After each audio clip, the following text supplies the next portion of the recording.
Para a pedagogia histórico-crítica, o papel da educação escolar, né, é a de possibilitar o acesso dos indivíduos aos conhecimentos sistematizados, aos conhecimentos formais, à cultura letrada. Eu sou Dermeval Saviani, professor emérito da Unicamp, pesquisador emérito do CNPq e professor titular do programa de pós-graduação em educação da Unicamp. O primeiro tema, a primeira questão que eu me propus a investigar foi sobre a questão do sistema de educação no Brasil, a existência ou não de um sistema educacional no Brasil.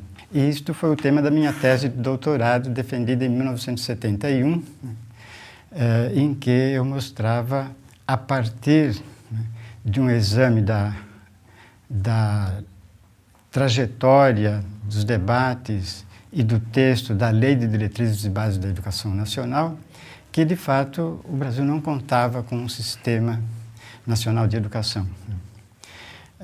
Bem, eu tomei a lei porque, a partir do argumento de que, se existe sistema, ele estará expresso de algum modo na lei. Isso é uma lei de diretrizes e bases da educação nacional, né? O seu objetivo é fixar as normas, né, de funcionamento do sistema e, portanto, né, de regulamentar o sistema, se ele existisse, ou de o instituir, caso ele ainda não existisse. O desenvolvimento da pesquisa chegou à conclusão de que a lei não expressava uma visão sistemática da educação brasileira. Aí eu analisei, além do papel do Congresso Nacional na primeira LDB, nas reformas do período militar, na Lei 5.540, de 28 de novembro de 68, que foi a chamada Lei da Reforma Universitária, né? E na Lei 5.692, de 11 de agosto de 1971, que foi a reforma do ensino primário e médio, que passou a se chamar de primeiro e segundo graus, né? Então, esse trabalho deu origem ao livro Política e Educação no Brasil, o papel do Congresso Nacional na legislação do ensino. Então, a Educação Brasileira de Estrutura e Sistema, a nova Lei da Educação, LDB, nova LDB, da LDB ao Fundeb, né, que agora mudou o título, vai ser da LDB ao novo PNE. Pego todo esse período atualizando. O livro sobre o PDE e o livro sobre Sistema Nacional de Educação e Plano Nacional de Educação compõem, né, um conjunto que possibilita aos leitores, aos educadores, terem a visão da política educacional, né, contemporânea no Brasil, né, desde da primeira LDB, em 61, até agora. Então, essa é a primeira, uma linha de investigação, que é a política educacional. Agora, a outra linha de investigação, que é a central, né, talvez até a principal delas, é no campo das teorias da educação.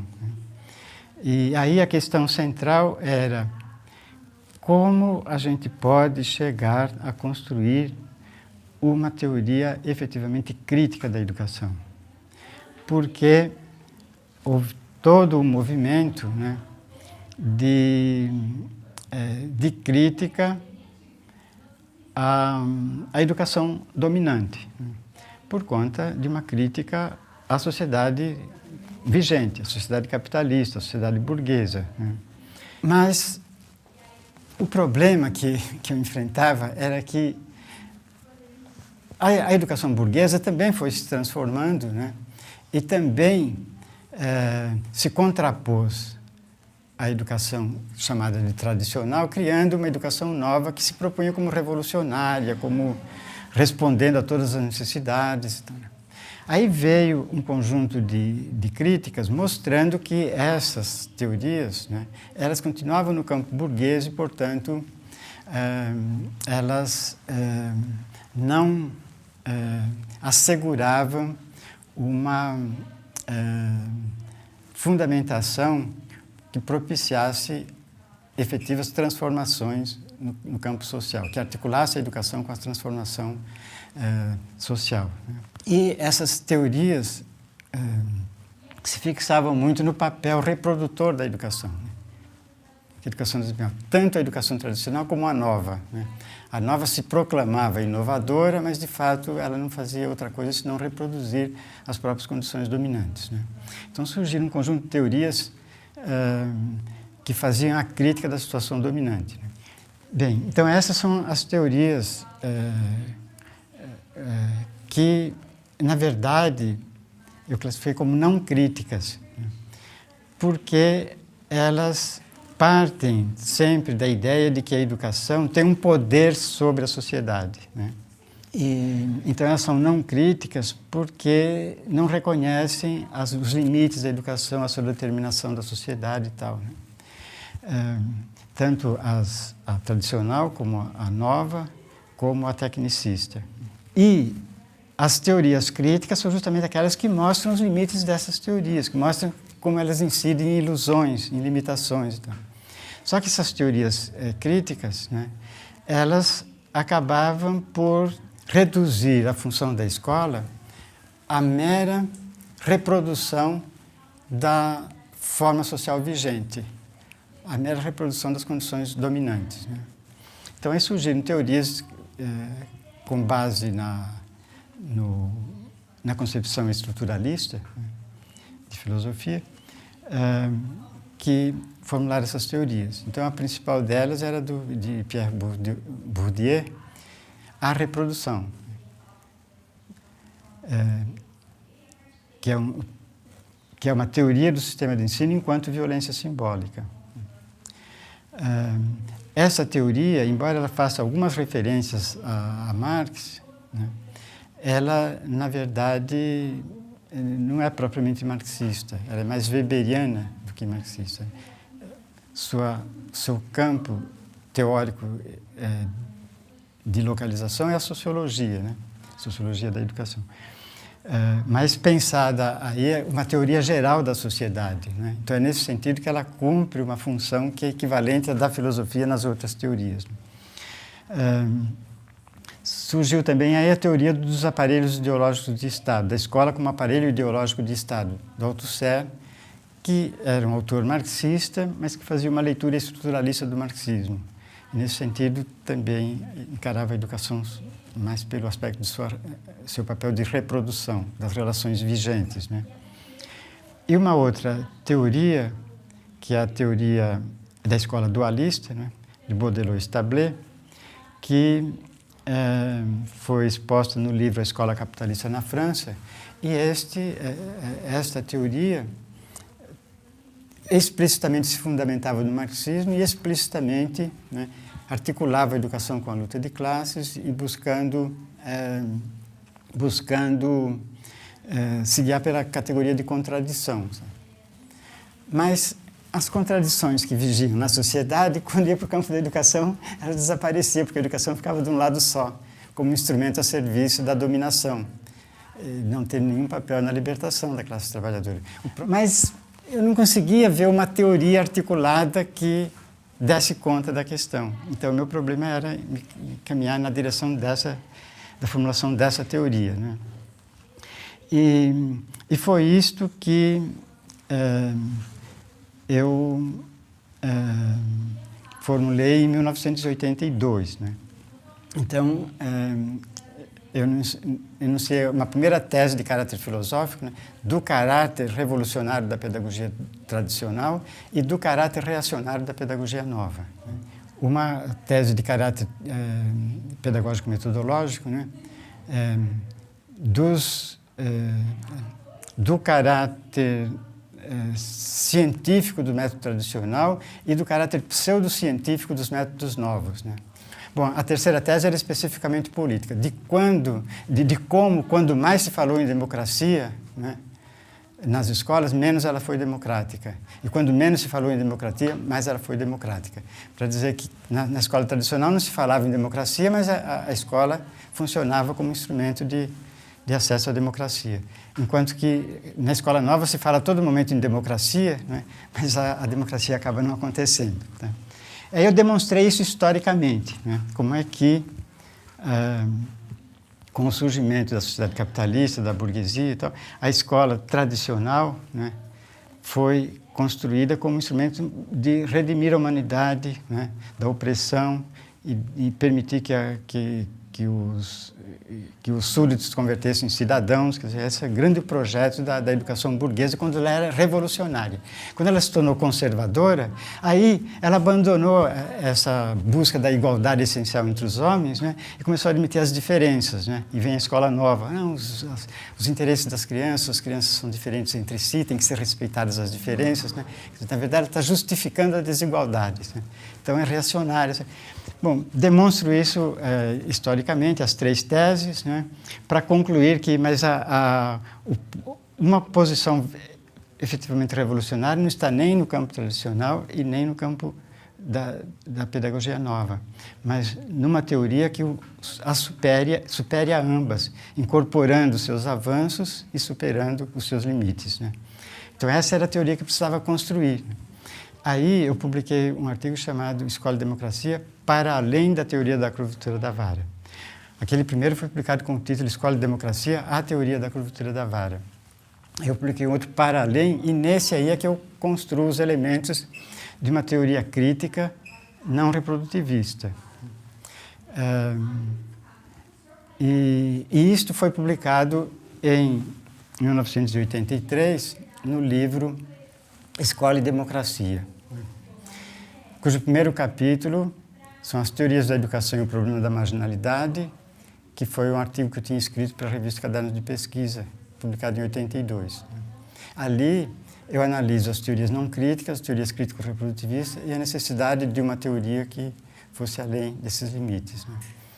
O segundo capítulo é Escola e Democracia, ou a teoria da curvatura da vara, em que eu abro aquela polêmica com a Escola Nova.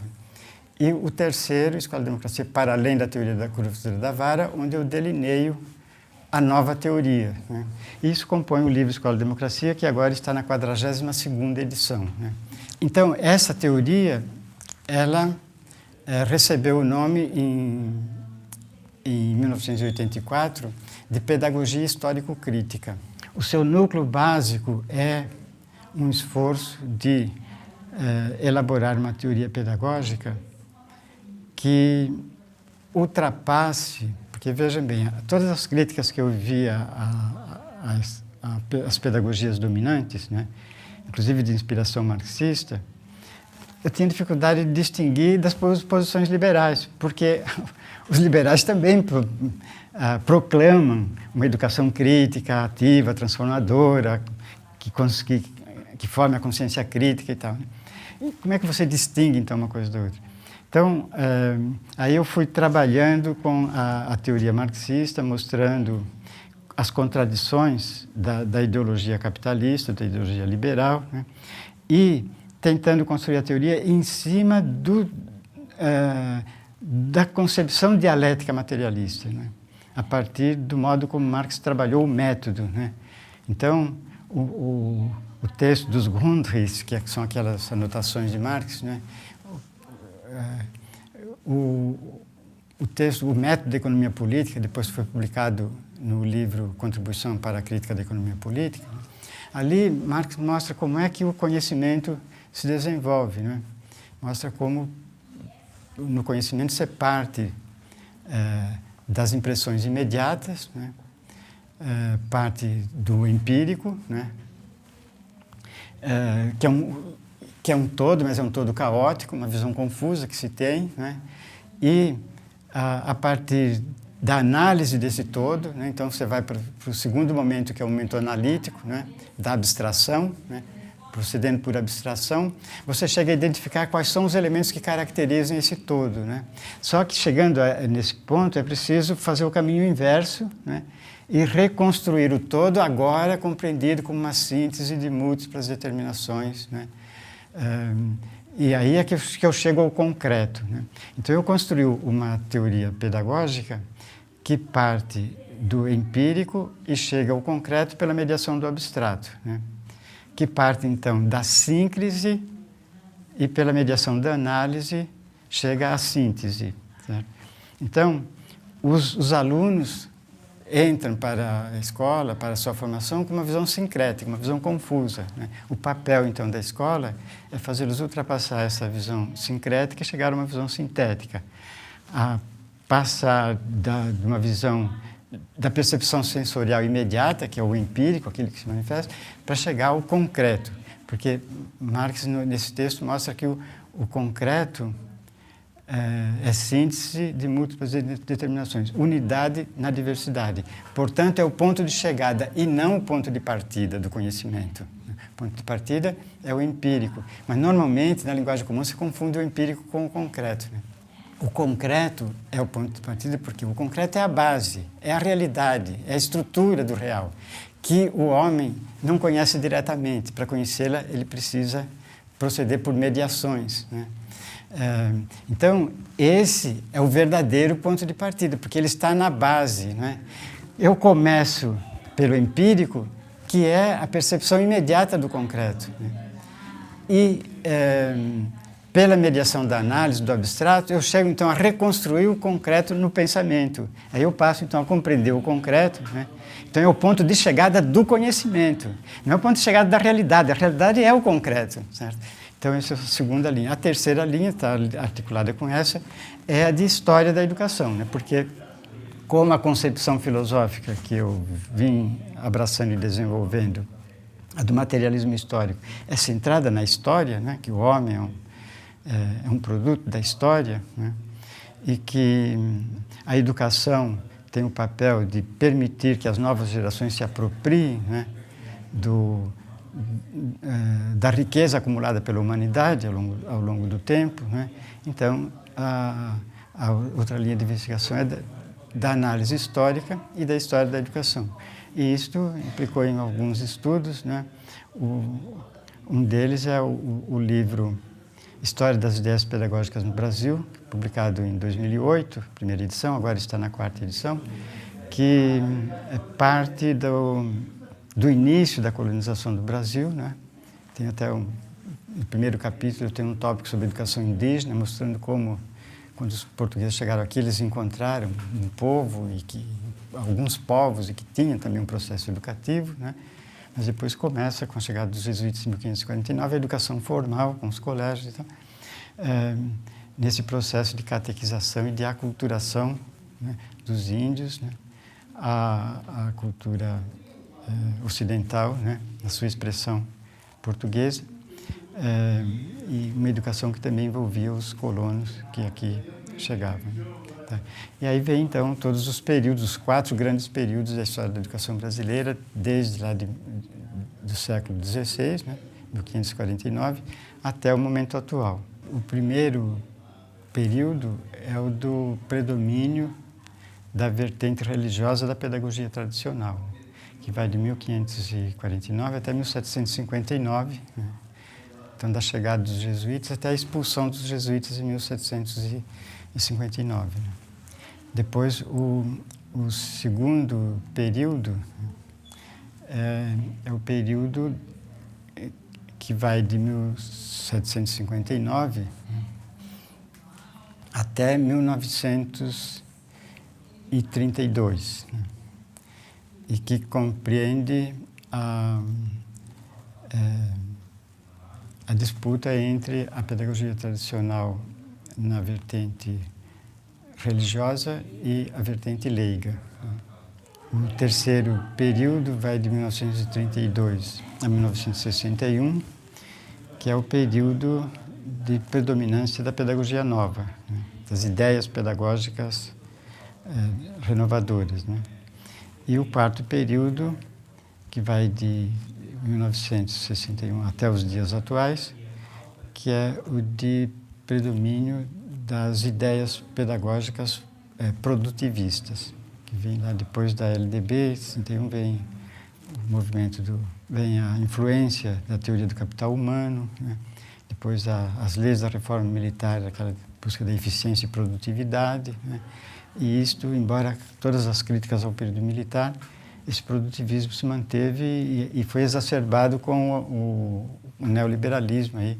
E mesmo no período aí dos governos petistas, né, que introduziram algumas aberturas no campo da educação, né, incorporando algumas, né, das formulações críticas ao período FHC, mas mesmo assim o produtivismo continuou vigorando e está aí forte, de modo especial na pós-graduação, né. Então, são essas três linhas de investigação, né, da política educacional, da teoria da educação, né, ou pedagogia, e da história da educação, sendo que a central, obviamente, é a teoria da educação, que é aí que vem uma contribuição, de certo modo, original para o campo da educação e da pedagogia.